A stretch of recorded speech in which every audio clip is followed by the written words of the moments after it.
we are glad you are here. Welcome to our third session for our new Teacher Math Academy. We are happy you took the time this afternoon to be here with us. We're going to get started right at 4:15. We know you guys have had a crazy week. We got red ribbon weeks going on and field days and all sorts of stuff. So we really appreciate you being here. It is 4:15 and we are going to honor your time and being here. Again, Faith and I are very grateful you all took the time to be here with us today. Hopefully you are going to walk away. We always hope you walk away with at least one thing. Our focus today is numeracy instruction, and we realize you all have been doing just that, teaching numeracy for the past 3 months, right? For about 3 or 4 months. But we are going to dig into each component, and then in the next couple of sessions, we're going to really focus in on one particular component. So our warm welcome for today, we really want you to kind of think about how your classroom has progressed, because we haven't seen you since August. So you've had some time to really develop that community, in that math community in your classroom. So right now we want you to think about and tell about your math community and how it's growing and or changing. We have talked about building that positive math community again. What are your students' math identities? And we talked through some culturally relevant lessons, problems, and tasks, and being sure to honor the cultures that are in your building. So we are going to give you the opportunity to go out to breakout rooms. And these breakout rooms, just so you know, are going to be multi-grade level. So you could possibly be with a kindergarten teacher, 3rd, 5th grade teacher. They will be random today because we want you to have that cross-grade level discussion. You may hear some things you hadn't even thought about for 1st grade, or vice versa for 5th grade. So Faith is going to send us out to our breakout rooms, and you're going to have about 5-ish minutes to have this discussion. All right. And then when you come back, we're going to share out maybe some of the good things that are happening in your classroom. All right. So hopefully, I know it was a short amount of time, but hopefully in that amount of time, you and your team had a chance to share some of the good things happening. Does anyone want to unmic and share something they heard one of their table mates or their group, a member of their group, share out today?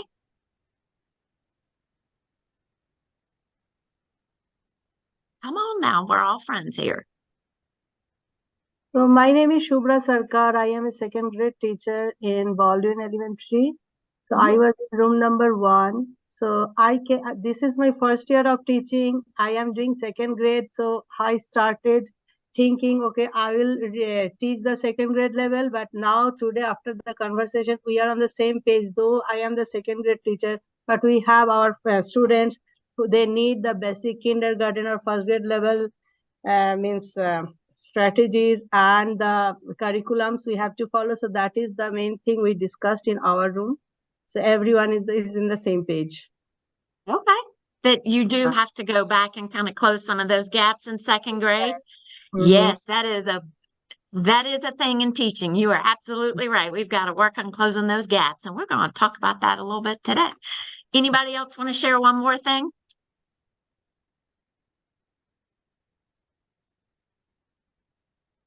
Right now. Hi. Okay, good. Hey, Miss Parveen. Hi, how are you? Well, yeah, I'm Miss Parveen. I also work at Baldwin. I'm also IRA teacher, and I support. Sorry, I've been coughing. I support a 1st grade and kindergarten. So what I noticed that when I support the 1st grade, I feel like the general classroom is following the pacing guide. But when I follow the pacing guide, I feel like my kids, they forgot about the, previous material. Suppose today I was teaching, last couple of days I was teaching, subtraction. So when today I gave them the addition, I feel like they forgot about the addition. So I have to reteach the addition at the same time, because I want them to have a strong foundation to move on the subtraction. That's what I feel like. Yeah. So again, closing those gaps and realizing that there are those gaps and being sure.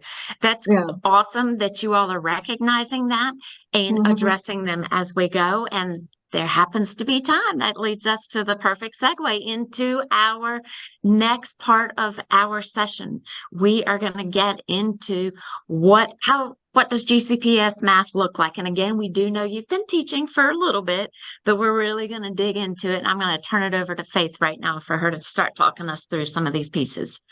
Yes, y'all. So we've spent all this time kind of talking about reflecting it's who we are as mathematicians and who we are as math teachers, and thinking about how to really gather that information about our students and our students' families.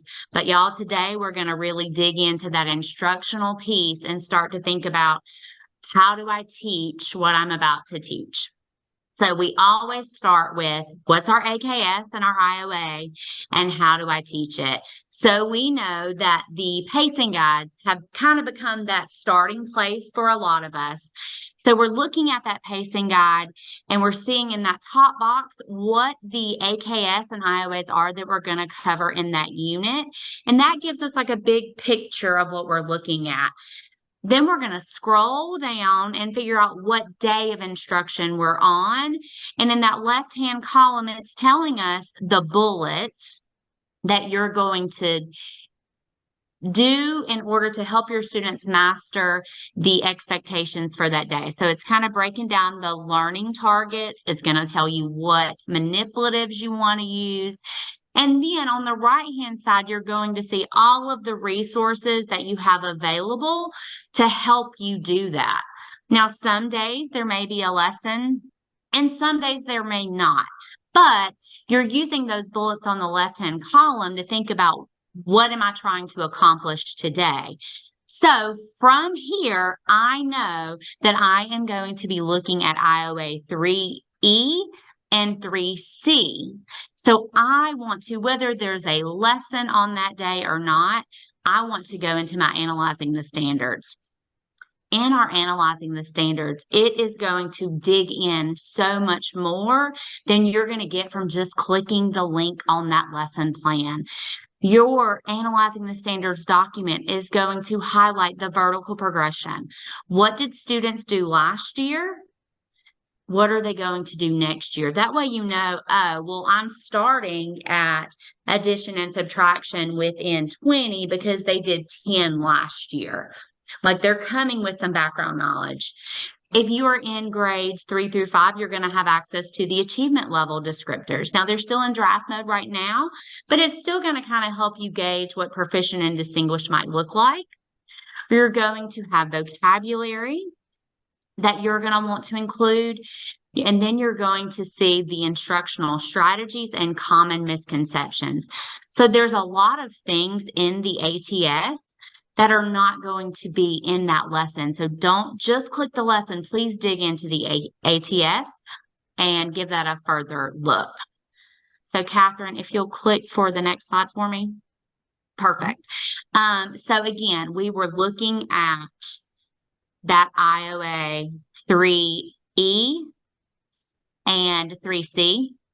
So you can see at the concrete level and the representational level what those strategies are going to look like. So you're going to, that lesson is going to help you bridge the gap between that. If there wasn't a lesson there, you guys, the ATS is a great place for you to start when you're thinking about writing a lesson. What would my lesson look like? What would it sound like? Those IOAs are going to be laid out for you to use. So it's extremely important that we spend some time digging into those analyzing the standards, looking at those teacher considerations on the right-hand column, and really making sure you know what you're teaching. You know your AKS, you know the IOAs that are embedded in that AKS. So that is where we always start. No matter what resources we have, we want to spend some time digging into that. Okay, so now that we know what we're teaching, we know what it looks and sounds like, we what are the different types of lessons that we have to choose from? So we have 2 different types of lessons that you're going to typically see. We have our traditional numeracy lesson, where this is that teacher's moment to shine. They are the expert. They are teaching with modeling. Within this type of lesson, you're going to see different components, and we're going to dig into those today. There's another type of lesson that you would also see linked on the pacing guide, and this is a task-based lesson.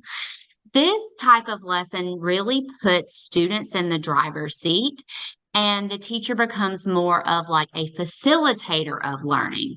So they are working on some kind of task or situation where they are really using their background knowledge and their thinking to solve a problem that would have multiple solution pathways. There's not going to be just one right way to do it. Those lessons have 3 components, and I'm going to talk about those just a little bit. We have the launch, where you're getting your students excited, kind of telling them what they're going to be doing. That student task exploration, that's when your students are working in collaborative groups. And then that culminating debrief, where the teacher is intentionally selecting student work to share, and things that you want to highlight, or maybe misconceptions that you want to clear up. So some examples of task-based learning lessons that you might see are formative assessment lessons.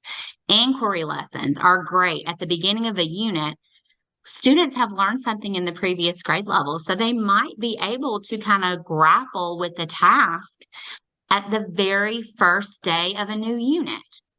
You also might see some culminating tasks that are going to involve a lot of IOAs that were taught.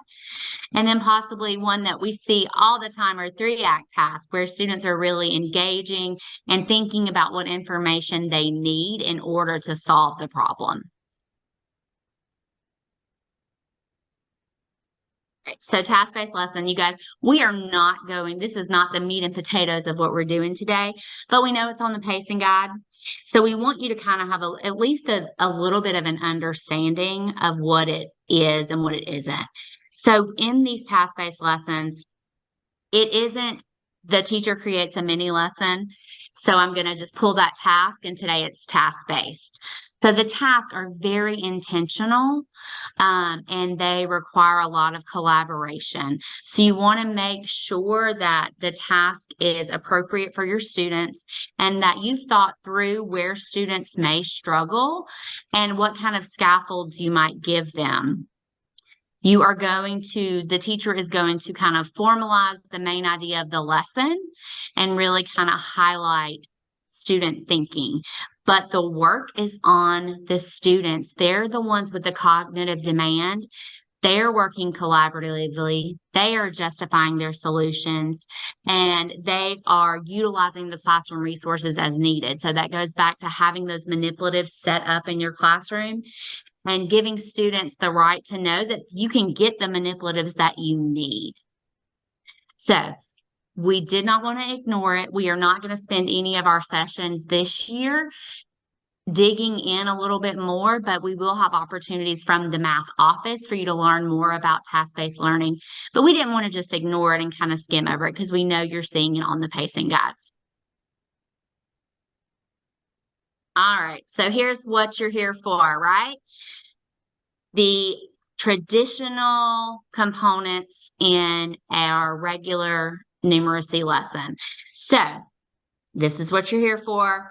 That's what we're going to spend the majority of today's time on. So we are going to discuss each component in detail. So what Catherine and I want you to do is, as you are thinking, if you're sitting there and coming up with questions, we're going to give you a good bit of time to discuss in breakout rooms with your groups today. But then at the end, we're also, if there are any unanswered questions about any of these components and what kind of you feel like, I need to have this question answered, we'll be available to answer those for you. So keep track of those. All right, and our first component is our activating strategy. Y'all, it is only 10%. It is short in time, but when it is done effectively, That activating strategy will allow students to make connections between their knowledge and the lesson's learning intentions. Really great little nugget. It is also an amazing place for your students to build that positive math identity by having open-ended questions, getting them to elaborate and explain their thinking, and it allows you the opportunity to show how much you value their thinking during this time. You can click for me, Catherine. I am. Sorry. Thank you. No, you're good, love. Okay, so what are some examples of activating strategies and what is it? It is intentional. It develops number sense. It promotes a positive math identity because they're going to be low floor, high ceiling activities. And it also could be used as an opportunity to gain some formative data. You're listening to how your students are solving number talks. It is not Word Problem Wednesday. It is not time test. It is not video clips. You really want to use this as an opportunity to promote student thinking, to activate prior knowledge, and really develop and sustain number sense for our students. Some examples we have on the screen. We have our number talks, y'all. Number talks are a great strategy to use to develop number sense. For this one, teachers select intentional strings of numbers that build on each other. During a number talk, the teacher would project a problem such as like 19 times 15 and ask students to use mental math to obtain a solution. Students are encouraged to develop as many strategies as possible. And after a set period of time, students will share their thinking. So the teacher isn't really giving a lot of knowledge about who's right and who's wrong and what answer is correct. I believe some of you may have had the opportunity to watch that in your activating strategy homework. So I'll be really interested to hear your thoughts on that. Another one that we use a lot is which one doesn't belong. And this allows students to develop, evaluate, and respond to mathematical reasoning. Students justify their thinking, they are reflective, and they're really kind of hearing the views of their peers and kind of listening to their justifications because there's more than one right answer. Another strategy is a would you rather. This one enables students to choose a path based on a prompt or numbers and then justify their thinking. For many students, this is like that first opportunity to have them engage in justification and open-ended problems. So modeling that behavior and the thinking behind it helps students see a possible approach to the prompt. Having students justify their reasoning is a crucial skill and can only be done by practicing. So really doing these types of activities daily will be really beneficial for your students. A final one, especially for the upper grades, you guys, is Estimation 180. If you put it in Google, you'll get a day-by-day thing that you can use. But it's really interesting and engaging and allows our students to really reason and develop number sense and estimation skills. I wish someone would have done that with me because I am not good at estimating. So what we're going to have you guys do is you, for homework, watched an activating strategy that was done in a classroom for your grade level. So we want you to kind of think about what activator did you see and how did that activator foster a positive learning environment. Now, if you were not able to watch the homework, that is okay. Just think about the activators that you're using and how does that allow students to work collaboratively and really promote a positive learning environment and positive math identity. So we're going to give you guys 5 minutes. Is there anything anyone wants to share, like something that really stood out in their homework or something that they've seen in their classrooms, the way that activating strategies have benefited your classroom? I've had students that were very hesitant to, to even try. They were always scared they were going to have the wrong answer, but I feel like now that we're developing a real sense of community, their confidence is increasing because they understand that there's multiple ways to get to an answer. And as long as they can prove that answer, they're seeing I'm just seeing a more active participation from them. Love That's it. awesome. Anyone else? Y'all are quiet today. I know everybody's got lots going on, and we totally get that right now. I know. Okay, well, we are going to keep going, and we are going to dig into our next component of our numeracy instruction, and that component is our mini lesson. Guys, the amount of time that's expected for this is about 30% of your math block. So if your math block is about an hour, 60 minutes, that's about 18-ish minutes. That gives you a guide where I need to be done, within 15 to 18, 20-ish minutes, be done. Okay, because your kids can only sit and listen for a certain amount of time. But this is the teacher's opportunity, like Faith already pointed out, for you to shine, to be that sage on the stage. And this is where you share that expert thinking and you teach your students those new concepts. So what is a mini lesson? All right. A mini lesson, first, let's talk about the components of it. It consists of a connect, which is just what it sounds like.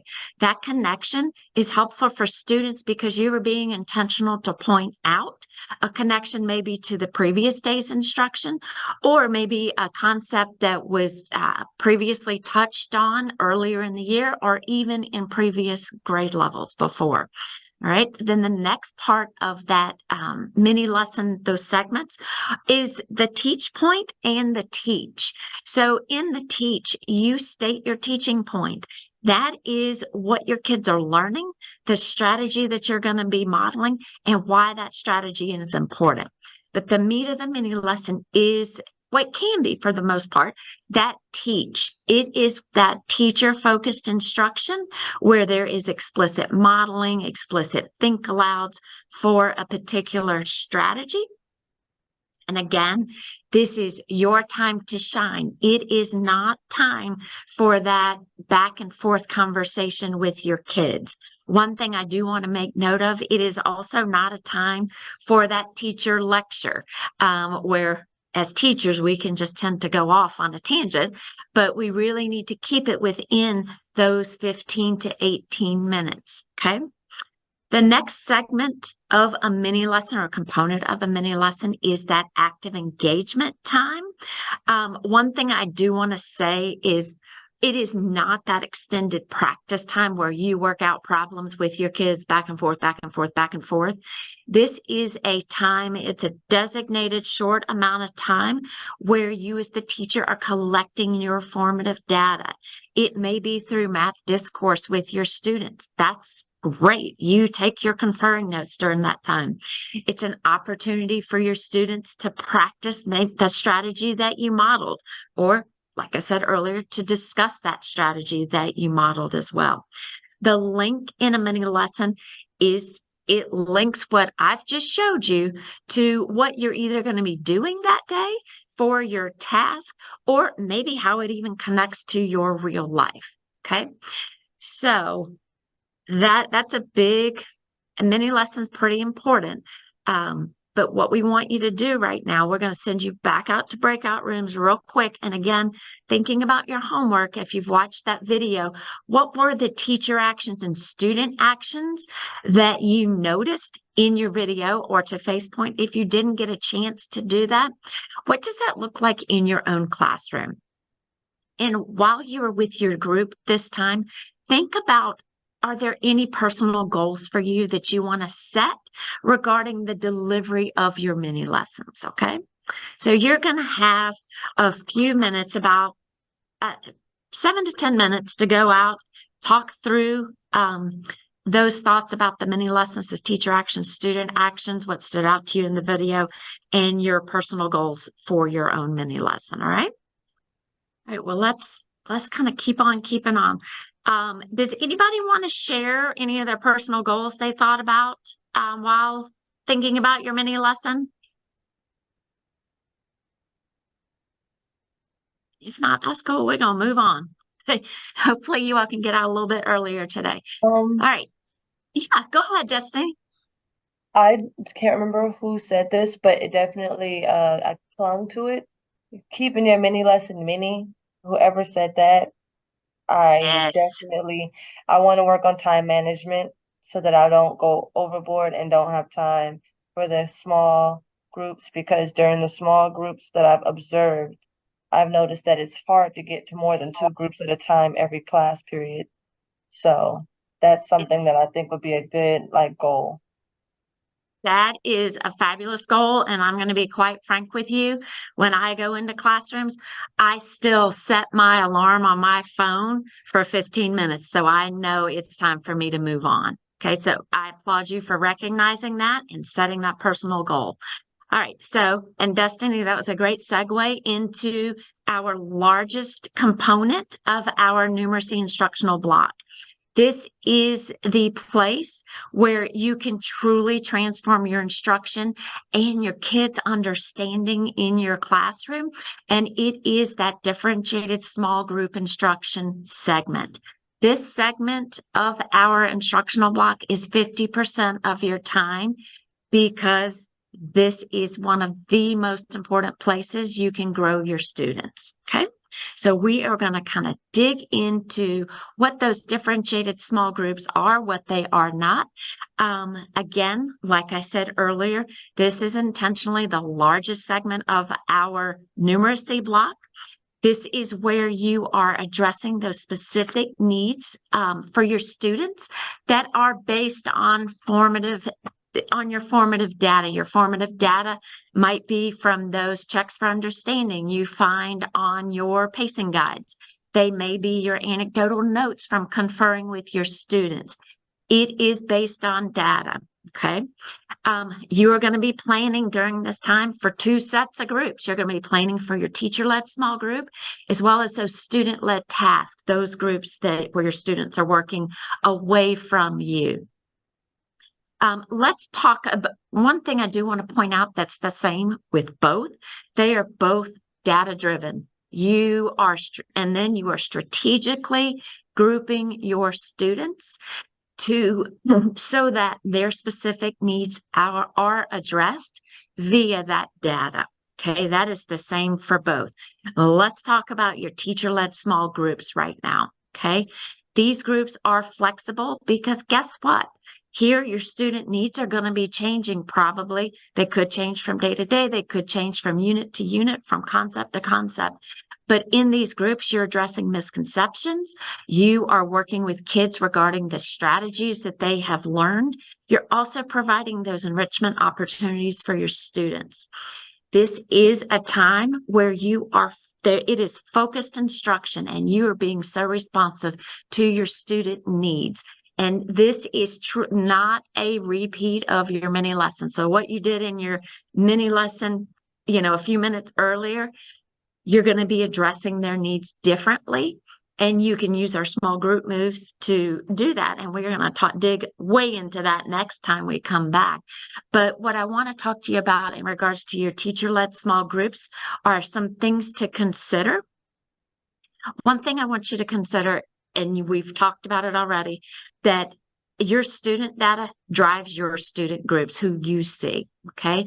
And that, with that given, if you have a rotation system in your management system, sometimes that can impede being able to address those student needs immediately. And what I mean by that is if you give a formative assessment on a Tuesday, but you may not see that student in their group until Thursday, that student's misconception may be compounded over the next 2 days with them not seeing you.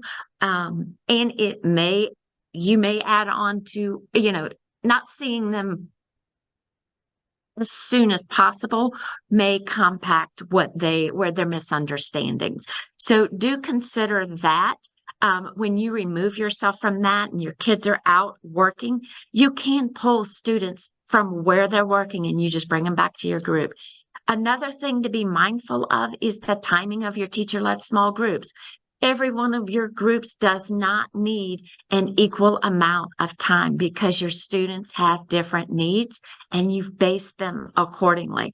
For example, you may be pulling a group that you only need 5 minutes for because they truly just have an error in their thinking. Maybe they are just forgetting to mark the appropriate regrouping if they're subtracting in the problem that they're working out. And that's what we call a catch and release. It may be, come on back to my table real quick.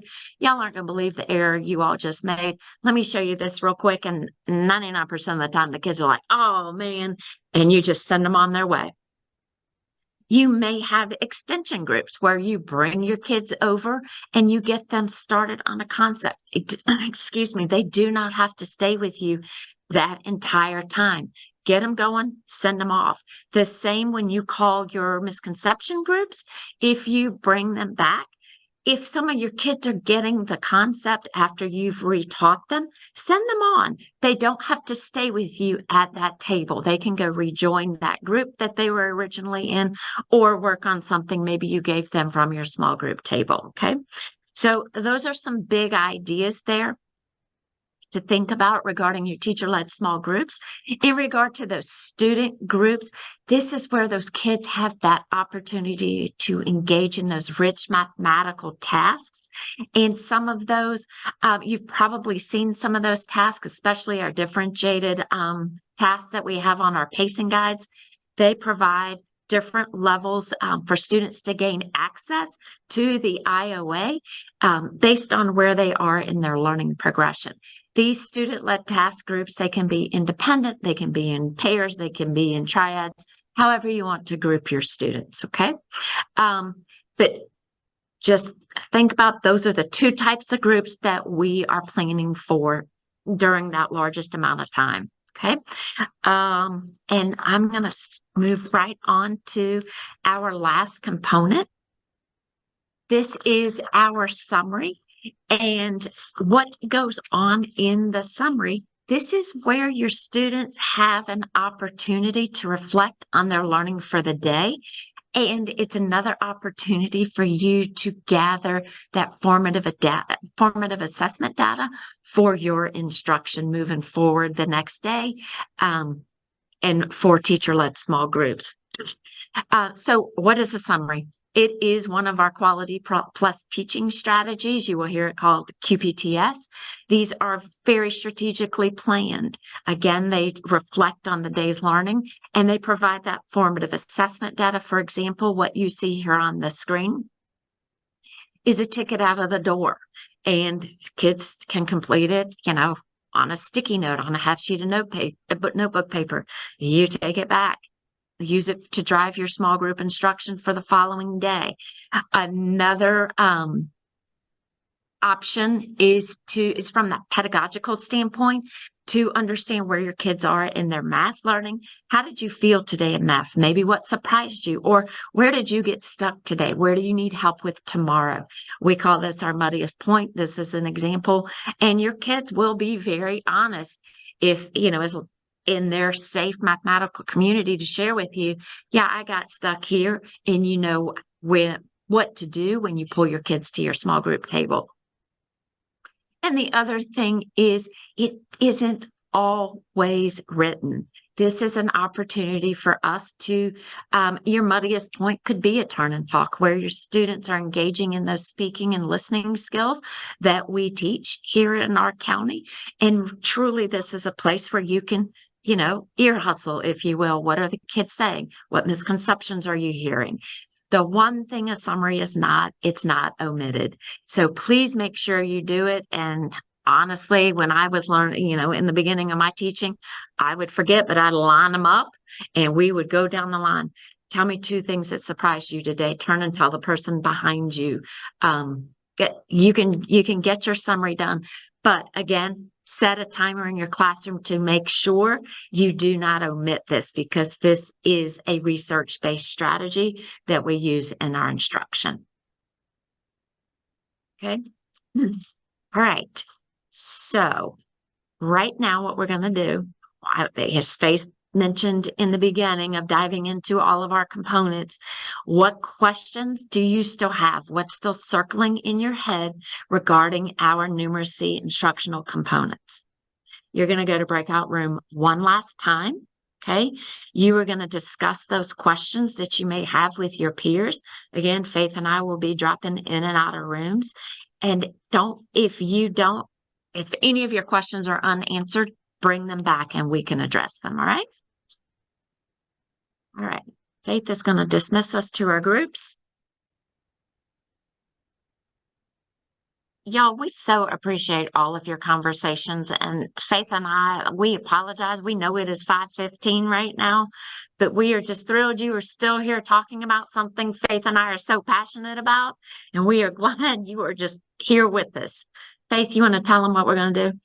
Okay, so y'all, what I'm going to do in the chat, I've dropped the link to our Padlet. So we know that it is 5:16, so you have already been with us and a minute more than you were supposed to be. So if you have questions and don't want to hang out and need to go somewhere, have stuff to do, have kids, you've had a long day, please put your questions on the Padlet so Catherine and I can go in and work on answering those for you. I'm also going to go ahead and drop the link to attendance so everyone gets their credit for being here. But if you have questions, there is the Padlet that you can stick them in. We know these sessions have covered a lot, and that's what Catherine and I are having some reflection time on, maybe how to slow some things down a little bit. But we appreciate y'all being here. More than you know. One question I've seen in the chat a couple of times, and I'll just answer it. The math office hopes that you have 1 hour for math, at least 1 hour. That is our hope and dream. We know that is not always the case, but that is what we would hope that everyone has. I have a quick question. Because the person that I was talking about couldn't get onto the Zoom, but she's been sitting here with me. The Google Docs, can I do that for her as the attendance because she's sitting right next to me, or? Yeah, that's fine. Okay, cool. Yes, we want her to get attendance too. Yeah.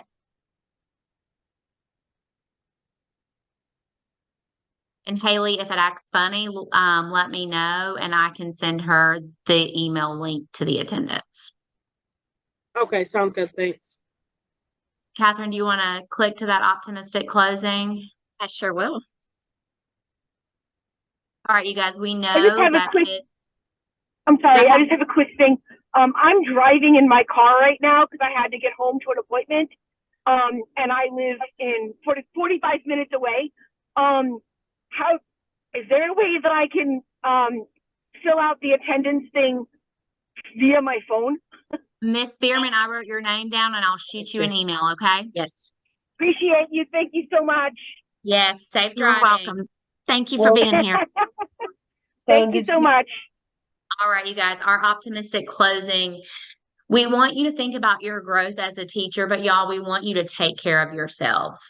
So think about something that you're going to do between now and our next session to grow yourself as a teacher, a small goal, but then also set a very intentional goal about what you're going to do to take care of yourself. You'll have Thanksgiving break before we see you again. So make some time to do something for you and just you to take care of yourself. And Faith, there are questions being asked. Our next session is November 30th, Thursday, November 30th. Yeah, Catherine, if you want to go to the next screen, that'll pop up for them. Perfect. There you go. So our next session, you guys, we are going to have a guest come and talk to you guys about self-care and really kind of taking time for yourself before the holiday break for Christmas. And then the learning piece is going to be focused on formative assessments and those teacher-led small groups. We may break that down into a couple of different pieces and maybe just focus on formatives, but that will be the learning that occurs next time. with a wonderful guest speaker to kind of help you guys think about how to be intentional about making time for yourself. Faith, in the chat, the question's being asked, do I need to register again? Please go register again. You can register for all 6 sessions when you go to PD&E to register for maybe the next session. Just go ahead and register for sessions 5 and 6 as well. Y'all, we And really need a head count for session 6 because we're going to be in person. So please, please, please register so we can make sure the space and materials that we have are enough for everyone. When you say in person, what time is the in person and where exactly are we meeting? It will be We'll be at the 4:30. Instructional Support Center at Okay. 4:30. I Okay. have missed the previous one, so how can I get those opportunity again to do all the trainings?